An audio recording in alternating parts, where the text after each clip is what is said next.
ex-integrante do grupo de pesquisa que eu coordeno, o GFEX.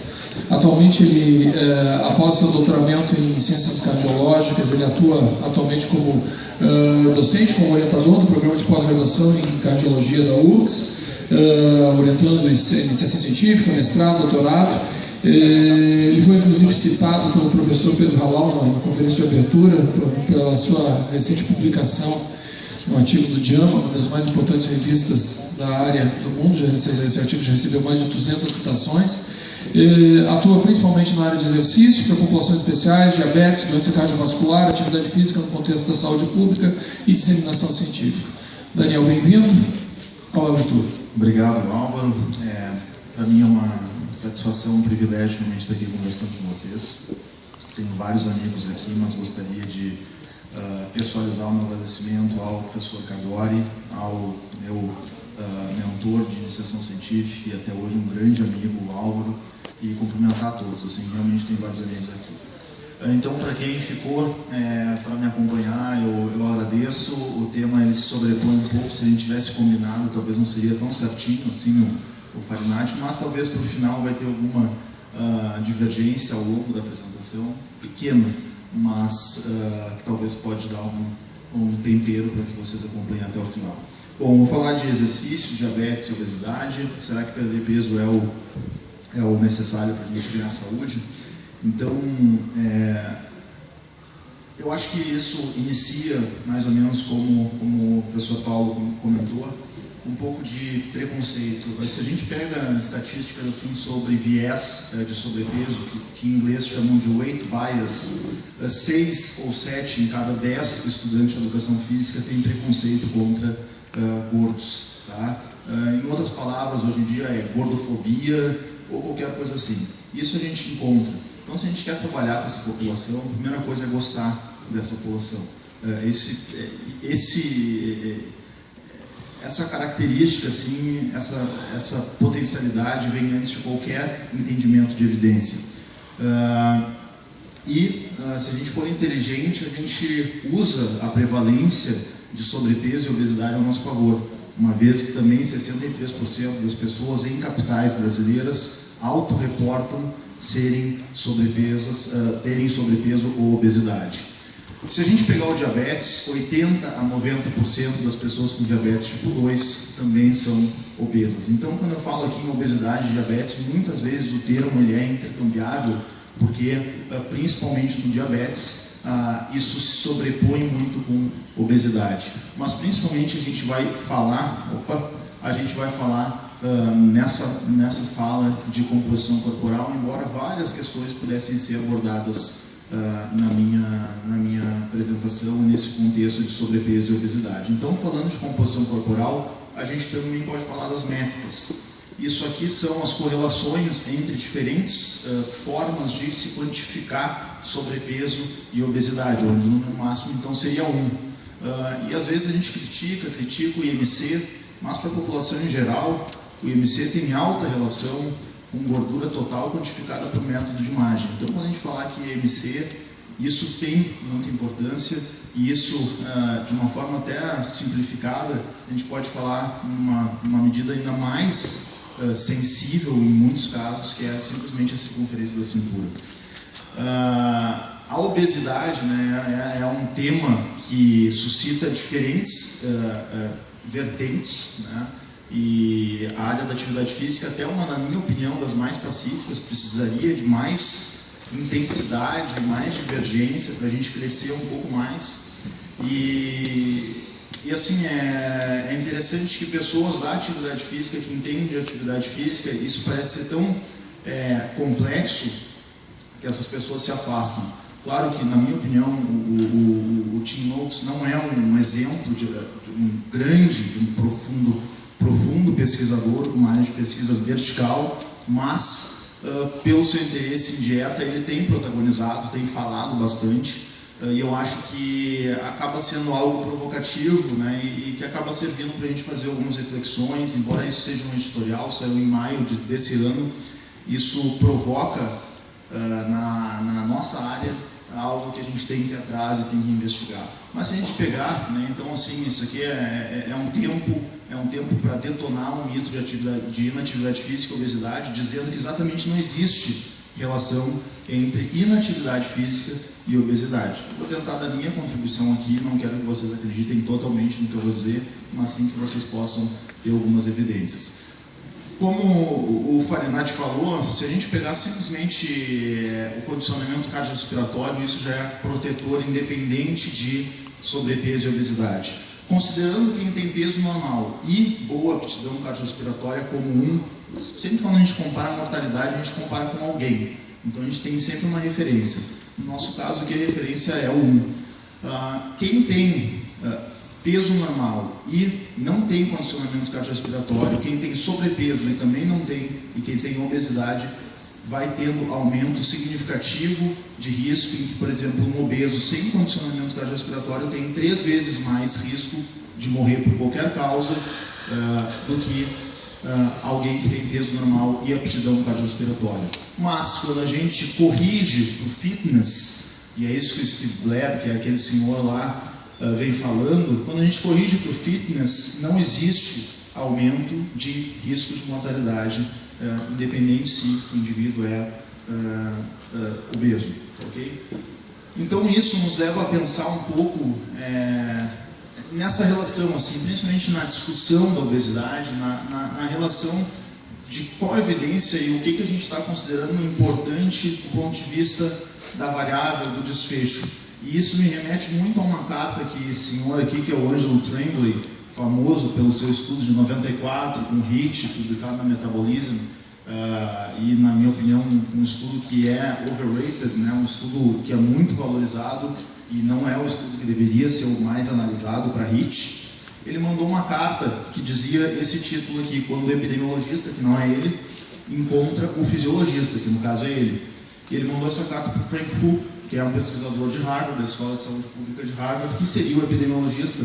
Era um estudo sobre leite. E eu gostei muito da resposta do Frank Hu, porque eu acho que isso se aplica muito à obesidade. Frank Hu falou que que independente se nós somos epidemiologistas ou fisiologistas, a gente precisa ter a mente aberta, a gente precisa ser coerente para considerar que mesmo a hipótese mais elegante pode ser refutada por dados. Tá? Então acho que é isso que a gente tem que olhar, não acreditar no Daniel, ou no Tim Noakes, ou no Steve Blair. A gente tem que buscar os dados e tentar o melhor para quem? Para as pessoas, para as crianças obesas. Mais importante do que isso, até pensar a prevenção. Tá? Um segundo aspecto a ser abordado, então, em relação à própria característica da população, o primeiro é o cuidado com o dado, com a evidência. O segundo é um outro aspecto, que abordar a obesidade talvez necessite a gente abordar a pobreza. Se a gente considerar que a obesidade e o diabetes, eles vão crescendo, isso aqui são quintis de acordo com a proporção de pobres em localidades dos Estados Unidos. No total são mais de 15 milhões de pessoas avaliadas, e de acordo com essas localidades, que os condados são alguns combinados de cidades, né? Então são milhares de condados nos Estados Unidos. À medida que esses condados eles têm mais proporção de famílias com baixa renda, eles vão tendo também mais proporção de obesidade, de diabetes, de sedentarismo, que aqui foi quantificado por nenhuma atividade física no tempo de lazer. Então, por exemplo, lá na época do levantamento, 32% das pessoas, 30% das pessoas, aquelas mais pobres, não faziam nada de atividade física no seu período de lazer. Isso já é um dado também bastante reproduzido aqui no Brasil. Aqui no Brasil a gente sabe que os mais inativos, na verdade, são os mais pobres, né? Quem tem condições no seu período de lazer vai para a academia, vai para um parque, pega a bicicleta, mas os mais pobres não. Então isso vai também proporcionalmente sendo associado com a taxa de obesidade, sedentarismo e taxa de obesidade. Se a gente olhar só a atividade ocupacional, isso também tem relação. Então isso aqui é um acompanhamento de 5 décadas em relação à atividade física no trabalho nos Estados Unidos. E aqui um outro team, né? Antes era o Tim Noakes, aqui é o Tim Church, que tem uma área de produção ampla em obesidade e diabetes. Eles quantificam isso desde 1960, mostrando que o trabalho, a atividade física em empregos privados nos Estados Unidos, ela tem a proporção bem reduzida ao longo do tempo. Então, aquelas atividades que têm um dispêndio moderado de energia, elas hoje em dia são menos de 20% nos Estados Unidos, que é o país da conveniência, que tem muita tecnologia para economizar, né, o dispêndio energético. Bom, aqui, então, as atividades físicas, né, a atividade sedentária também, ela cresce e tem como quantificar isso, porque se está tendo economia de energia, tem como colocar na fórmula matemática ali e tentar quantificar quanto de peso corporal seria ganho. E eles fizeram isso. Então, o que está em preto aqui, em homens, o que seria ganho de acordo com essa diminuição no dispêndio energético. E, na verdade, em branco é o que foi ganho de fato nos levantamentos populacionais de saúde e alimentação dos Estados Unidos.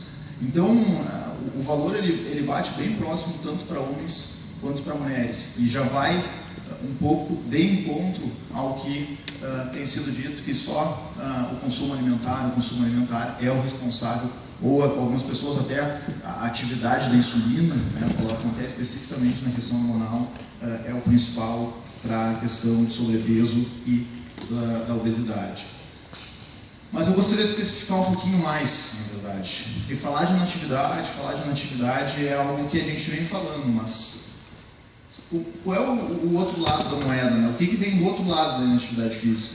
É a atividade. Eu não estou me mexendo para lá e para cá, porque eu estou nervoso, mas é porque eu fiquei muito tempo sentado ali. Então, esse trabalho, assim, ele ilustra bem como a atividade física, e não é o exercício, tá? Eu posso estar até sendo anticorporativista aqui, mas é essa atividade física que eu estou fazendo. Ou se alguém está com tique aí, eu vi antes assim, meio nervoso para eu iniciar a fala, o tique, né, o tique nervoso, ele também entra nesse NEAT aqui, que é a termogênese não relacionada ao exercício. Exercício aqui é exercício estruturado. Tá? Então a gente está falando dessa atividade física trivial.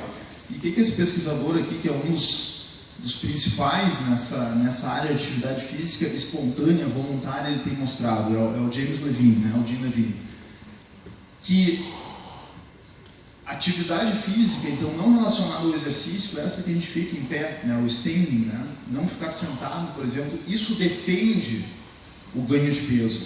Esse estudo é um estudo experimental, onde as pessoas, durante 8 semanas, um grupo de pessoas não obesas, durante 8 semanas, elas tinham um consumo de 1000 quilocalorias por dia a mais do que o calculado. Tá? Então, se esperava que elas ganhassem peso. Mas, pela atividade espontânea, não teve nenhuma intervenção. Tá? Aquelas que tiveram mais atividade física espontânea, na verdade, não ganharam nenhum quilo. Tá? Então, esse é um estudo, enfim, publicado na Science, é um estudo bastante consistente, assim, embora não seja um estudo grande, tem 16 sujeitos, se eu não estou enganado, ele é um estudo bastante consistente. Uma curiosidade é que o Jim Levine, ele, pelo menos em algumas fotos, eu não conheço ele pessoalmente, mas ele trabalha numa estação standing, né, esteira. Eu já fiz isso no laboratório para tentar publicar na Science, mas ainda não deu. Tá? Então, que tá só standing, assim, quando eu posso, eu estou no standing. Eu acho que eu vou ter que comprar uma esteira mesmo para ver se consigo. E ele também, em 2005, só fez uma outra abordagem. Ele quantificou, isso aqui são quantificações por questionário, por acelerometria. Eles também trabalham com área duplamente marcada. E ele mostrou que obesos, na verdade, ficam em pé e se locomovem em média 2 horas e meia por dia a menos do que pessoas magras, tá? Pessoas sem sobrepeso e obesidade. Então, isso tem repercussão no dispêndio energético total. Se a gente olhar aqui, o dispêndio energético total, principalmente deambulando, né, ele é diferente. O obeso ele vai ter uma taxa metabólica basal diferente, e o Álvaro mostra isso na disciplina, que a gente não tem muito como manipular essa taxa metabólica basal, mas o nosso dispêndio energético não relacionado ao exercício a gente tem. Tá? E se a gente quantificar lá esse dispêndio energético de atividade física no obeso, onde aqui existe um gap, isso aqui é menor. Então isso aqui na verdade não existe, tá, no obeso, e o magro acaba tendo um dispêndio energético. Esse pode variar de 20 a 30, 35%. As pessoas sem obesidade elas conseguem ter uma maximização disso. Bom, e no efeito crônico no longo prazo, como é que isso se associa, por exemplo, com diabetes? Também, a gente já ouviu aqui que treinamento físico tem um pouco impacto no peso corporal, isso é uma verdade. Muitas vezes isso é utilizado, na minha opinião, de uma forma extremamente aberrante para vender propostas. Hoje em dia não, há muito tempo, a obesidade é um tema, né, que o esperto faz dinheiro, exatamente por causa dessas coisas, porque é difícil. É mais difícil defender o ganho de peso do que intervir depois que já ocorreu. E as intervenções, assim, em média, isso aqui é uma meta-análise também grande, mas em média as intervenções de exercício somente elas ficam de 5 a 10% de perda, e se a gente colocar em quilos, seria de 2 a 4% de perda, e isso não tem também um segmento tão grande nos trabalhos. Pior do que isso é quando se consegue a perda, tem alguns números mágicos, né? O reganho de peso é uma realidade. Então, 10%, considerando uma perda com sucesso, então, por exemplo, 10% de redução no peso inicial, que é excelente. Que, se alguém tiver com um aluno com obesidade, por exemplo, e conseguir uma meta dessas aí, olha, é ótimo. Tá? Porém, em um ano, de 10 indivíduos, 3 já recuperam pelo menos metade do que perderam. Tá? E de 3 a 5 anos, a maioria já recuperou todo o peso. Então, o maior desafio, na minha opinião, nas intervenções de sucesso, é evitar, na verdade, o reganho de peso. Independente se isso vem de alimentação, se isso vem de exercício, ou melhor, se isso vem de uma forma combinada, realmente um estilo de vida modificado. Bom, como eu falei, assim, a questão da dificuldade do perder peso traz, assim, diferentes discussões. Eu acho que essa daqui até perdeu um pouco de momentum, assim, de força, mas eu acho que os contínuos, o HIIT, o treinamento de força ainda têm sido, assim, abordados, onde até a brincar com o professor Paulo, ele falou, não, mas eu sei que principalmente depois dos 40, alguns colegas nossos do Brasil dizem, não, porque tu não está fazendo HIIT, está caminhando muito, porque caminhar engorda. Né? Então, a gente tem esse tipo de pensamento, infelizmente, sendo disseminado para centenas de pessoas no Brasil, infelizmente. Mas então, esse é um dos vários trabalhos, é um trabalho pequeno, mas é de um grupo líder, né, do grupo do Wiesloff, que até numericamente tem uma produção mais representativa do que o grupo do Gibala, que também é um excelente grupo em HIIT. Então é só para dar o crédito para os noruegueses e mostrando que quando o treinamento aqui é um treinamento isocalórico, a perda de peso, tanto no contínuo, aqui eles fizeram contínuo e perderam peso, não engordaram como alguns pensam, aqueles que fizeram intervalado também perderam peso, a cintura também responde de forma similar, principalmente sensibilidade à insulina, ela é mais variável à intensidade.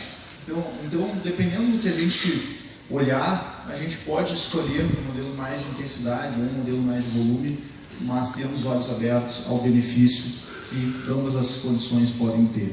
O principal é entender que existe uma associação da redução de peso com o dispêndio energético.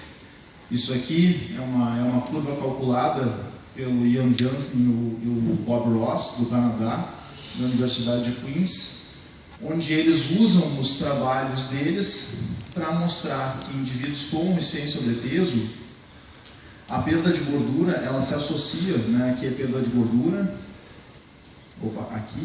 aqui é perda de peso total, e aqui é só calculando o dispêndio energético, então também é no papel, e tudo anda muito junto. Quem conhece esse trabalho pode dizer, bom, mas isso é só até 6 meses, depois não existe um comportamento de associação depois de 6 meses. É verdade, porque depois de 6 meses, quando a pessoa realmente perde peso, depois de 6 meses já existe um certo platô. Se existe um certo platô, a gente não tem variação numérica para ter uma uma associação importante que nem essa, tá bem? Bom, esse mesmo pesquisador, Bob Ross, ele lidera vários estudos em obesidade, na minha opinião, o principal pesquisador de intervenção em obesidade. Ele tem um trabalho muito bom, assim, um trabalho de prova de conceito, né, mostrando a importância do balanço energético para a perda de peso. Ele tem 4 grupos nesse trabalho, é um grupo controle, um grupo que fez dieta, então aqui dieta restritiva, e os 2 grupos com exercício não fizeram nenhuma dieta restritiva, ok? Um grupo simplesmente fez treinamento físico, um treinamento físico bastante volumoso, e um grupo fez o treinamento físico, mas com uma dieta que recolocava calorias. Então, em vez de fazer restrição de alimento, eles tinham que comer mais para exatamente repor, do ponto de vista calórico, aquilo que o exercício estaria gastando, ok? E o que eles encontraram? Que quem fez exercício sem, né, colocar calorias a mais, sem colocar alimento a mais, de uma forma intencional, perdeu peso em 3 meses, e aqueles que então faziam uma compensação, comiam a mais 700 quilocalorias por dia, anulavam, né, atenuavam sua perda de peso. Então esse é um trabalho que tenta, um dos trabalhos pelos quais a gente poderia ilustrar a importância realmente desse balanço energético e desse dispêndio energético pelo exercício para algo que é muito difícil. Não é porque a gente está olhando os resultados aqui, até porque o slide aceita tudo, que eu vou dizer, não, é fácil, em 3 meses a gente reduz 7 quilocalorias. Não é fácil, a gente pode estudar os modelos de acordo com as pessoas e tentar identificar o que pode ser melhor. Mas, aqui já tentando responder um pouco da pergunta do estudo, a pergunta que eu coloquei no título dessa palestra, e normalmente quando a gente vê pergunta, só uma curiosidade para vocês, normalmente se vocês verem uma pergunta num artigo, proporcionalmente, normalmente essa pergunta vai ter resposta negativa. Quando a gente vê um artigo colocando uma pergunta ali, ou uma palestra, normalmente a resposta é não. E já fica a dica então aqui em relação a perder peso para ganhar saúde, não necessariamente, só perder peso, né? Então aqui é o grupo que teve a reposição calórica, tá? E a gente vê que mesmo eles não tendo perda importante de gordura subcutânea, eles não tiveram, né, perda de peso, eles têm 15% de perda na gordura visceral. Uma gordura muito importante, isso não aconteceu só nesse trabalho. O Robert Ross tem mostrado isso sistematicamente, mostrou isso em diabéticos também, e tem mostrado isso com ressonância magnética. Então é um método bastante sensível para captar esse tipo de pergunta. Bom, e aí eles também fizeram uma análise de diferentes tipos de treinamento. Então o mesmo poderia ser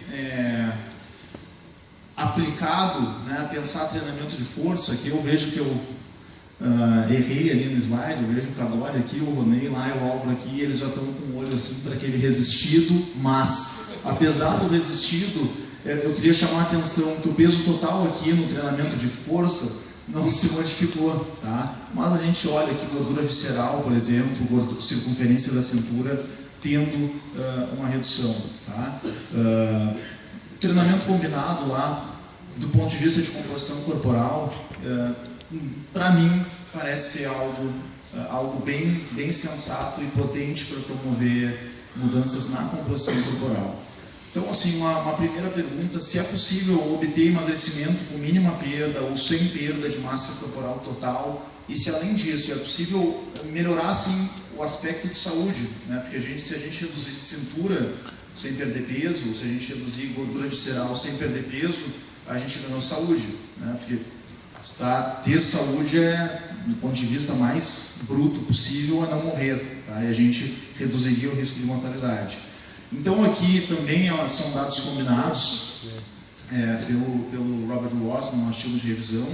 Isso aqui são os mesmos indivíduos e as suas mudanças em peso, em circunferência da cintura ou gordura visceral avaliada por ressonância magnética, e a gente pode ver que tem um percentual de indivíduos que, mesmo aumentando o peso corporal, eles reduzem gordura visceral e, em maioria, reduzem circunferência da cintura. E aqui são os padrões. Se a gente for no padrão mais de circunferência da cintura e de gordura visceral, isso tem uma homogeneidade mais ampla de resultados. Isso daí também não parece responder de uma forma diferente em relação ao treinamento aeróbico ou ao treinamento de força. Então, ambos os treinamentos eles parecem ser semelhantes nessa redução. Aqui é só mostrando o pré e o pós, como é importante a redução de gordura visceral e também de gordura subcutânea nesses indivíduos. Tá? Bom, mas não quero passar a mensagem que perder peso é ruim, né?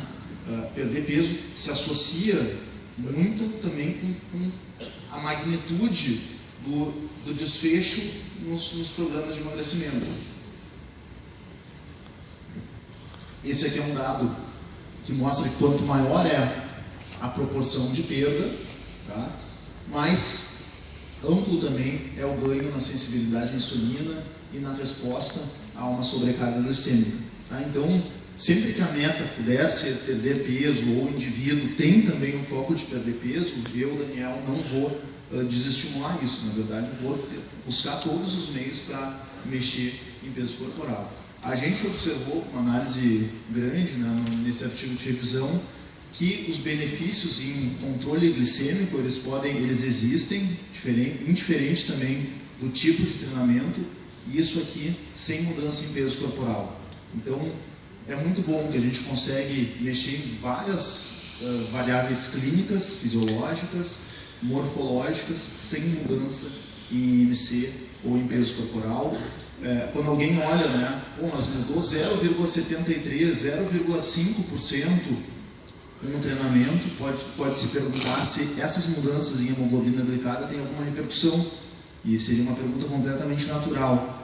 Mas tem, né, indivíduos que tomam, por exemplo, metformina, iniciam a intervenção com metformina, eles reduzem em média 0,6% a 0,7%, onde a metformina é a única droga. E isso reduz o risco de mortalidade em 40% para muitas das condições. O exercício faz isso também. Claro que a gente não tem uma análise direta do exercício e mortalidade no diabetes, mas é um dado que pode ser feita analogia.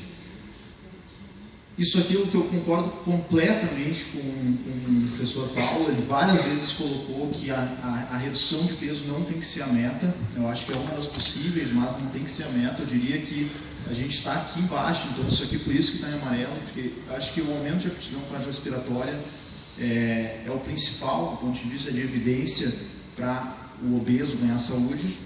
Depois a gente buscaria a redução de gordura subcutânea, visceral, da circunferência abdominal, manutenção ou aumento de massa magra. Claro que dependendo do indivíduo, esses aqui vão ter as mesmas importâncias. E por último, sim, a redução de peso. Então, para finalizar, estou finalizando já, a gente teria 3 cenários. Onde é o ideal, onde tem redução de IMC, de circunferência da cintura, aumenta a aptidão cardiorrespiratória, e isso reduz morbidade e mortalidade relacionada à obesidade. Um segundo cenário um pouco mais comum, onde o IMC não se altera, mas a gente consegue reduzir a circunferência da cintura, a gente consegue aumentar a capacidade cardiorrespiratória, ainda assim existe redução de morbidade e mortalidade. E um outro cenário que, quando eu atendi, assim, parei só esse ano, atendi personal, alunos na academia, infelizmente, na maior proporção, é o cenário que com essas pessoas acontece, onde eles não mudam muita coisa, mas eles ficam mais condicionados, o fitness aumenta, e ainda assim a gente tem redução de risco de morbidade e mortalidade. Então, para finalizar, eu também gostaria de agradecer as pessoas que trabalham comigo, trabalham no grupo, tem vários aí, porque senão eu não poderia estar discutindo essas coisas, estou a semana inteira também fora, então reconhecer um grupo que tem trabalhado nisso daí. E aqui a minha divergência em relação ao professor Paulo é que a gente pode usar, a gente tem que usar escada. Eu não conheço elevador que traz sucesso, a gente tem que botar alguma energia aí, e principalmente em relação à questão agora falando um pouquinho mais concretamente, em relação às pequenas atividades para aumentar o gasto energético espontâneo, mesmo fora de algo estruturado. Eu acho que isso tem uma importância subvalorizada na nossa área. Obrigado.